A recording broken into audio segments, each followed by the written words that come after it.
নমস্কাৰ, তোমালোক সকলোটিকে মোৰ আন্তৰিক মৰম আৰু শুভেচ্ছা জনাই আজি লেচনটো আৰম্ভ কৰিছোঁ। আজি লেচনটোৰ মূল বিষয়বস্তু হ'ল লিটল, এ লিটল আৰু ডি লিটলৰ ব্যৱহাৰ সম্পৰ্কে ইয়াত অতি সহজ সৰলকৈ আলোচনা কৰা হৈছে।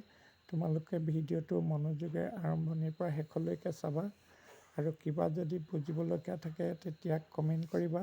লগতে পেজটো ফ'ল' আৰু ছাবস্ক্ৰাইব কৰি ল'বা যাতে এনেকুৱা ধৰণৰ ভিডিঅ' আগলৈকে পাই থাকে। তেতিয়াহ'লে লেচনটো আৰম্ভ কৰোঁ। লিটল, এ লিটল আৰু ডি লিটল এই তিনিওটা শব্দ পৰিমাণ বুজাবলৈ ব্যৱহাৰ কৰা হয়, কিন্তু ইহঁতৰ মাজত সূক্ষ্ম পাৰ্থক্য আছে। এইবোৰ সাধাৰণতে আনকাউণ্টেবল নাউন, যিবোৰ গণনা কৰিব নোৱাৰি, যেনে পানী, গাখীৰ, জ্ঞান, সময় আদিৰ লগত ব্যৱহাৰ কৰা হয়। তলত ইয়াৰ ব্যৱহাৰসমূহ সহজকৈ দিয়া হ'ল।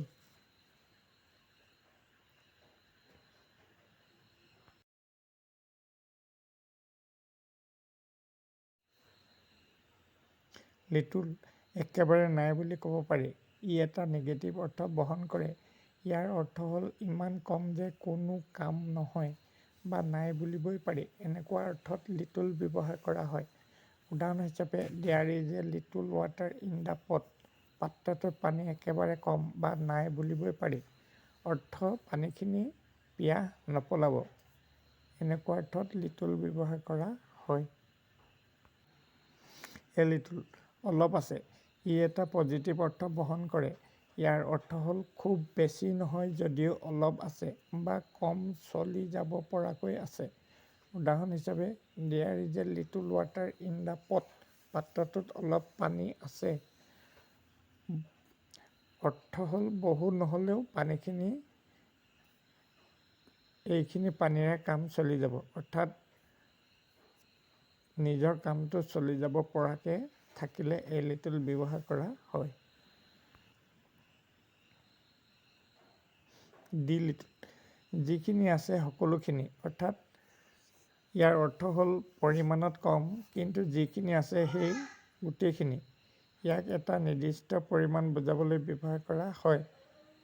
উদাহৰণ হিচাপে, he drank the little water that was in the pot. পাত্ৰটোত থকা অলপ পানীখিনি যিখিনি আছিল আটাইখিনি তেওঁ খাই পেলালে। অৰ্থ পানী বেছি নাছিল, কিন্তু যিখিনি আছিল সকলোখিনি তেওঁ খালে। এনেকুৱা অৰ্থত কম পৰিমাণৰ হওক, কিন্তু পাত্ৰটোত থকা গোটেইখিনি বুজাবলৈ ডি লিটল ব্যৱহাৰ কৰা হয়। তলত এখন চমু তালিকা দিয়া হ'ল। লিটল একেবাৰে নাই, নগণ্য, নেগেটিভ বা অভাৱ বুজায়। এ লিটল অলপ আছে বা কিছু পৰিমাণে, পজিটিভ অৰ্থত অস্তিত্বক বুজায় বা অস্তিত্বটো আছে এনেকুৱা অৰ্থত। ডি লিটল কম কিন্তু গোটেইখিনি, স্পেচিফিক, নিৰ্দিষ্টকৈ বুজায়। মনত ৰাখিবা, কাউণ্টেবল নাউনৰ ক্ষেত্ৰত ল'ৰা, ছোৱালী, কিতাপ, কলম আদি গণনা কৰিব পাৰিলে ফিউ, এ ফিউ আৰু ডি ফিউ ব্যৱহাৰ কৰা হয়। একেটা অৰ্থতে গণনা কৰিব নোৱাৰিলে, অৰ্থাৎ আনকাউণ্টেবল নাউন, পানী, বালি, জ্ঞান আদি গণনা কৰিব নোৱাৰিলে লিটল, এ লিটল আৰু ডি লিটল ব্যৱহাৰ কৰা হয়। শেষত তোমালোক সকলোটিকে পুনৰ আন্তৰিক মৰম আৰু শুভেচ্ছা জনাই আজিৰ লেচনটো ইমানতে সামৰিছোঁ। তোমালোকে যদি কিবা বুজিবলগীয়া থাকে তেতিয়া কমেণ্ট কৰিবা, উত্তৰ দিবলৈ চেষ্টা কৰিম।